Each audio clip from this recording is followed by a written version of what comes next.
이제 장마철이 거의 끝나가고 있는데 이제 요즘 같은 이 장마철 하면 이 사람과 관련 없지만 생각나는 이 벌레가 하나 있습니다. 그 벌레는 지렁이입니다. 비 오는 날만 되면 예전에는 그 지렁이가 이제 흙바닥 같은 데 많이 거였는데 요즘은 이제 뭐 콘크리트나 뭐 아스팔트 바닥이 많기 때문에 이 지렁이가 아주 그래도 어디서 나오는지 지렁이가 한 마리씩 이렇게 보이기는 하는데요. 이러한 지렁이가 오늘 본문에 사실은 나오고 있습니다. 오늘 본문 이사야 41장 14절에 처음 나오는 이 버러지가 가리키는 말이 바로 지렁이입니다. 이 버러지에 해당하는 말을 우리가 예전에 쓰던 이 개역 한글판 성경 이사야 41장 14절에는요 지렁이 같은 너 야곱아라고 시작하고 있습니다. 그러면 본문에 야곱은 이스라엘 백성들을 가리키고 있고 더 나아가 우리들을 이제 가리키고 있는 말인데요. 왜 하필이면 다른 짐승도 많고 곤충도 많은데 이 야곱을 지렁이에 비유했을까요? 그것은 바로 이스라엘이 이 바벨론 왕 느부갓네살 왕에게 멸망을 당하여 많은 사람들이 이제 포로로 이제 끌려가게 되는데 그곳에서 비참한 노예 생활을 시작하게 되었기 때문에 그렇습니다. 마치 비가 그친 다음에 햇빛이 비치면 이 뜨거운 이 아스팔트 위에 허우적거리는 이 지렁이 같은 모습이 바로 이스라엘 백성의 모습과 같았기 때문에 이 야곱을 지렁이에 비유한 것입니다. 그렇다면 이스라엘 백성들은 하나님께서 도와주시겠다라는 약속의 말씀을 듣고 이제 용기를 잃지 않고 또한 희망을 가지고 이스라엘이 해방되기까지 70년을 인내하면서 기다릴 수 있게 되었는데요. 오늘날 하나님의 선택을 받고 구원을 받은 우리들을 하나님께서 어떻게 도와주신다라고 말씀하고 계시는지 우리가 말씀을 통해서 함께 은혜를 나누도록 하겠습니다. 먼저 하나님은요 우리를 버리지 아니하신다라고 말씀하고 있습니다. 오늘 본문 8절 말씀을 보면 그러나 나의 종 너 이스라엘아 내가 택한 야곱아 나의 벗 아브라함의 자손아 라고 이렇게 말씀하면서 이제 우리를 이렇게 지칭하고 있습니다. 여기서 야곱을 부르실 때 그냥 야곱의 이름만 부른 것이 아니라 나의 종이라고 하고 있습니다. 그리고 나의 택한 야곱이라고 또 부르고 있습니다. 그리고 야곱의 나의 벗 아브라함의 자손이라고 이제 하나님께서 부르시고 있습니다. 이렇게 부르는 이름은요 하나님과의 언약 관계에서 이제 주어진 이름들인데 바로 하나님께서 이스라엘 백성들을 부르실 때 나의 종 너 이스라엘이라고 이렇게 부르셨습니다. 그리고 나의 택한 야곱이라고 특별하게 부르셨습니다. 그리고 나의 벗 아브라함의 자손이라고 부르시고 계시는 것입니다. 거듭하여 똑같은 명칭을 이렇게 반복적으로 부르시면서 이스라엘 백성을 이제 아무런 상관이 없는 사람이 아니라 바로 하나님의 소유된 백성이라고 말씀하고 있는 것입니다. 그러면 하나님께서 이렇게 이스라엘 백성을 부르시는 상황은요 지금 유다가 바벨론에게 멸망당하기 직전의 상황이고 또한 하나님의 진노가 이제 최고로 올라갔을 때의 상황입니다. 사실 이스라엘 백성들은 이제 우상 숭배로 인하여서 하나님께 범죄하였고 또 하나님은 그들을 멸하시겠다라고 이미 선포하신 상태입니다. 그러니까 하나님과의 관계가 최악의 상황이라는 것입니다. 그런데도 하나님은요 이들을 이렇게 하나님의 소유로서 부르고 있는 것입니다. 그러면 하나님께서도 진노하고 계신 상황 가운데 어떻게 하나님의 이 소유라고 이렇게 부르고 계실 수 있을까요? 이것은 우리의 상식으로 도저히 이해가 가지 않습니다. 불순종하고 하나님의 품을 떠나버린 그들을 향해서 하나님께서 당장이라도 진노하셔서 그들을 완전히 멸망시키고 또 아예 새로운 민족을 택하셔가지고 이제 새로운 약속을 주시는 편이 훨씬 더 나을 수도 있는 상황이었습니다. 그럼에도 불구하고 하나님은요 이 이스라엘을 향하여서 결코 그 사랑을 하나님의 사랑을 거두지 않으셨습니다. 즉 하나님이 진노하고 있지만 결국 그들을 완전히 멸망시키기 위해서 진노하신 것이 아니라 바로 그들을 훈련해서 다시 하나님의 품으로 이끌기 위한 것이었습니다. 이것이 바로 하나님의 사랑입니다. 하나님은 단 한순간도 이스라엘 백성을 버리신 적이 없습니다. 그들이 심지어 포로 생활하는 동안에도 하나님은 그들을 버리지 않으셨습니다. 왜냐하면 이스라엘 백성이 하나님의 소유이고 우리가 또한 하나님의 소유이기 때문입니다. 우리가 잘 아는 베드로전서 2장 9절의 말씀을 보면 오직 너희는 택하신 족속이요 왕같은 제사장들이요 거룩한 나라요 그의 소유된 백성이라고 말씀하고 있습니다. 이것은 바로 우리가 이미 하나님의 소유라는 것을 이제 말하는 것인데 쉬운 말로 우리가 하나님의 일부분이나 다름없다라는 말입니다. 오늘 본문 9절 말씀을 보면 내가 땅끝에서부터 너를 붙들며 땅 높이에서부터 너를 부르고 내게 이르기를 너는 나의 종이라 내가 너를 택하고 쉬어버리지 아니하였다 하였노라 이렇게 말씀하시면서 하나님께서는 이스라엘 백성이 어디로 가든지 붙들고 계시며 언제나 이스라엘과 함께 하신다라고 말씀하시고 있습니다. 그렇다면 이제 우리가 하나님의 자녀로서 하나님은 우리들에게 어떠한 일이 있어도 버리지 않으신다는 것을 분명히 기억하시기 바랍니다. 하나님께서 저와 여러분과 함께 하심을 분명히 믿으시기 바랍니다.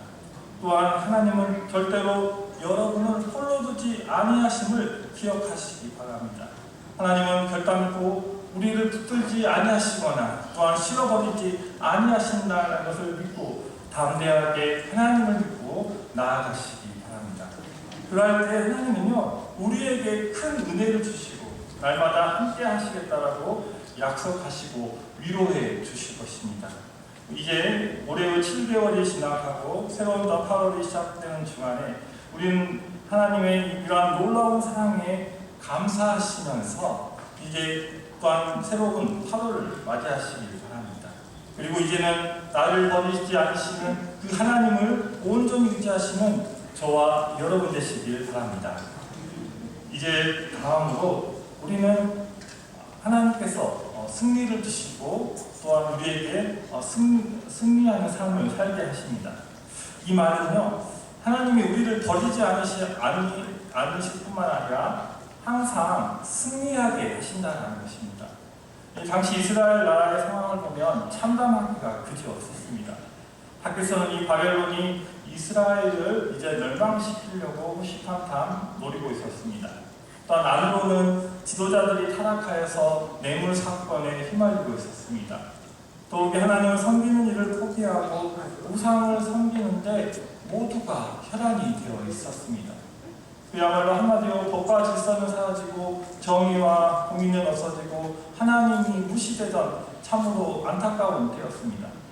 이럴 때 백성들은 이 나라의 사정을 보면서 불안하게 생각하고 있었습니다. 그러나 하나님은 이러한 사정보다 안심하라고 이 백성들에게 말씀을 이사야를 통해서 전하고 있습니다. 오늘 본문 10절의 말씀을 보면 두려워 말라 내가 너와 함께하리라 놀라지 말라 나는 내 하나님이 되리라 내가 너를 굳세게 하리라 참으로 너를 도와주리라 참으로 나의 의로운 오른손으로 너를 붙들리라 라고 말씀하고 있는데 우리는 이 말씀을 잘 알고 또한 외우고 또 이 말씀을 통해서 힘을 얻습니다. 이 말씀은 바로 하나님께서 이스라엘 백성들을 위로하시면서 이제 하신 말씀인데요. 아무리 세상이 어둡고 그 나라가 멸망 직전에 있다고 해도 하나님께서는 우리에게 두려워 말라라고 말씀을 하십니다. 왜냐하면 하나님께서 우리와 함께 하시기 때문입니다. 그리고 또한 놀라지 말라라고 말씀하십니다. 왜냐하면 하나님만이 우리의 진정한 하나님이 되시기 때문입니다. 또한 하나님께서 우리를 굳세게 하시기 때문이라고 하고 또한 하나님께서 우리를 도와주시기 때문입니다. 거기에 하나님의 능력의 손인 의로운 오른손으로 우리를 붙들어 주실 것이라고 말씀하시고 있습니다. 정말로 하나님께서 우리와 함께 하시면요 항상 우리에게 승리를 주실 것이라 말씀하고 있습니다. 하나님께서 우리와 함께 하시면 정말 우리는 능치 못함이 없는 줄을 믿으시기 바랍니다. 하나님이 함께 하시면 정말 승리하게 될 줄을 우리가 믿는데요.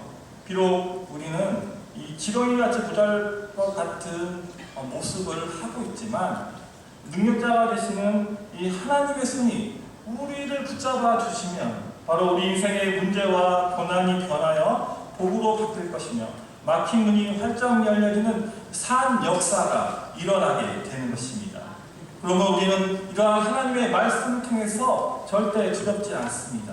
왜냐하면 절대 실패가 없으시고 단 한 번의 실수도 없으시며 약속을 변개하지도 아니하시고 영원한 산성이 되시고 방패가 되시는 그 하나님께서 우리와 함께 하시기 때문에 두려워하지 말고 떨지 않아도 되는 것입니다. 정말로 우리가 하나님께만 붙어 있으면 우리는 성공적인 삶, 형통하게 우리가 멋지게 살 수가 있습니다.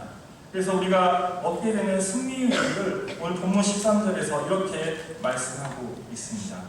이는 나 여호와 너의 하나님 내 오른손을 붙들고 내게 이르기를 두려워 말라 내가 너를 도우리라 할 것입니다.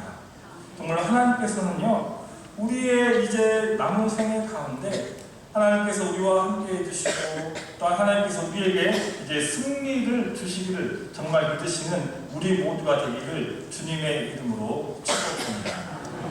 이제 마지막으로 하나님께서는요 우리를 존귀하게 사용하십니다.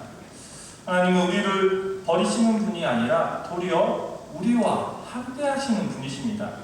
우리와 함께 하시는 하나님은요 우리에게 승리를 주실 줄 믿습니다. 이와 같이 하나님께서 우리와 함께 하시고 승리를 주시는 이유가 무엇일까요? 그것은 바로 하나님께서 우리를 존귀하게 사용하기 위함입니다.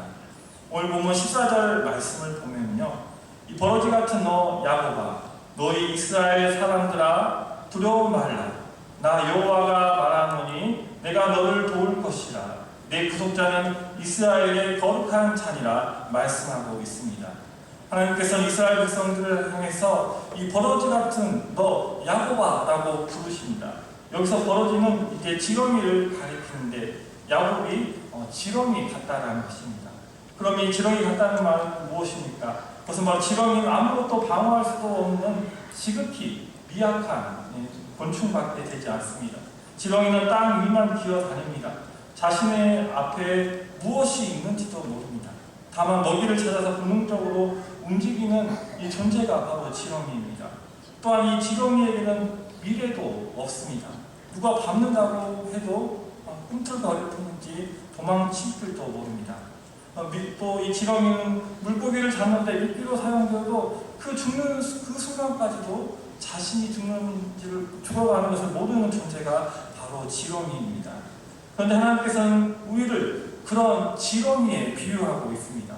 우리는 우리의 인생 5분 뒤의 일을 알지도 못합니다. 눈을 가지고 있어도 잘 보지 못합니다. 발을 가지고 있지만 위험이 찾아오면 그 위험지대에서부터 빨리 도망갈 수 있는 길도 방법도 우리는 잘 알고 있지도 못합니다. 우리가 배우고 경험이 있다고 또 유능하다고 똑똑하다고 해서 작은 세균이나 박테리아, 바이러스 같은 병균에 대해서 우리가 쩔쩔매기 있습니다. 더구나 우리 몸에 2-3cm 되는 작은 악성 종양만 생겨서 우리는 피할 길이 없어집니다. 그러니 우리의 인생은요 지렁이와 다름없다라는 것입니다. 그러면 이러한 지렁이 같은 우리들을 하나님은 어떻게 하신다라고 하십니까? 바로 마치 유다가 지금 외부 적들과 또한 여러 가지 내부의 부패 때문에 힘들어하면서 이 지렁이처럼 보인다고 해서 해도 하나님께서는 바로 이 이스라엘 백성을 도우시겠다라고 말씀하고 있습니다. 이 지렁이 같은 자들은요 하나님은 그들을 도우셔서 어떻게 만드시겠다고 또한 하시고 계실까요? 오늘 본문 15절 말씀입니다.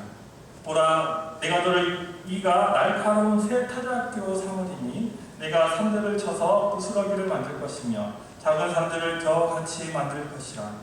하나님은 연약하고 보잘것없는 이 지렁이 같은 존재를 하고 이가 날카로운 새 타작기로 만드시겠다라고 말씀하고 있습니다.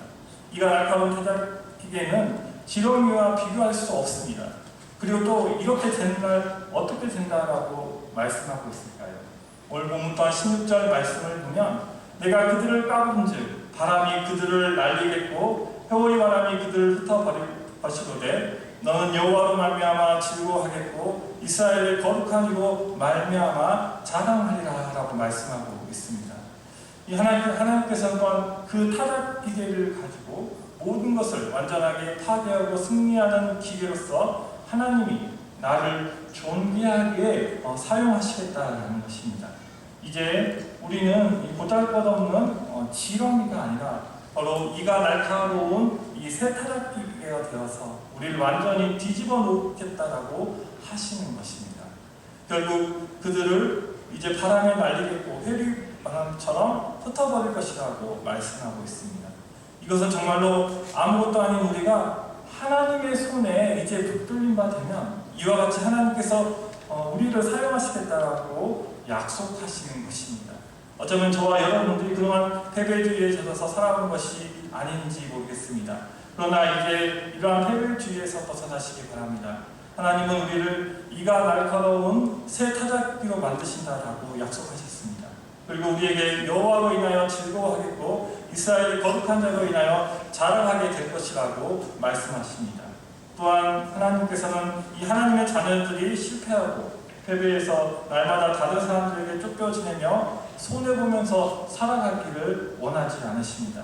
그런데 내가 이렇게 하는 것이 아니라 바로 하나님께서 나를 그렇게 만드셔서 그들이 스스로 이렇게 한 것이 아니라 이제 우리가 바로 우리에게 승리를 주시고 또 하나님의 언약 백성으로 살아가게 하신다는 것입니다.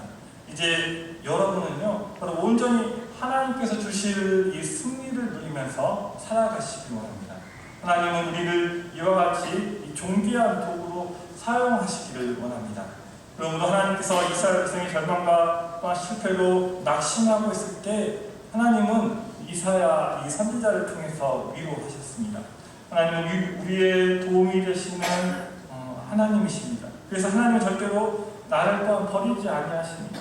그리고 하나님은 나를 도우셔서 언제나 승리하게 하시는 하나님이십니다. 그리고 승리하게 하시되 하나님은 나를 존귀한 그릇으로 사용하시기를 원하시는 하나님이심을 믿으시길 바랍니다. 이제 말씀을 맺겠습니다. 우리가 살아오면서 겪었던 어려움은 바로 하나님께서 우리를 강하게 하려고 하신 것을 믿으시기 바랍니다. 우리를 넘어지게도 하시고 이제 또 우리가 일어나기도 하시는 것은 바로 이제 우리들이 힘들다고 느낄 수도 있지만 그럴 때 우리 하나님은 우리를 붙들어 주시는 분이심을 믿으시길 바랍니다. 하나님은 우리를 결단코 버리지 아니하심을 또한 믿으시기 바랍니다.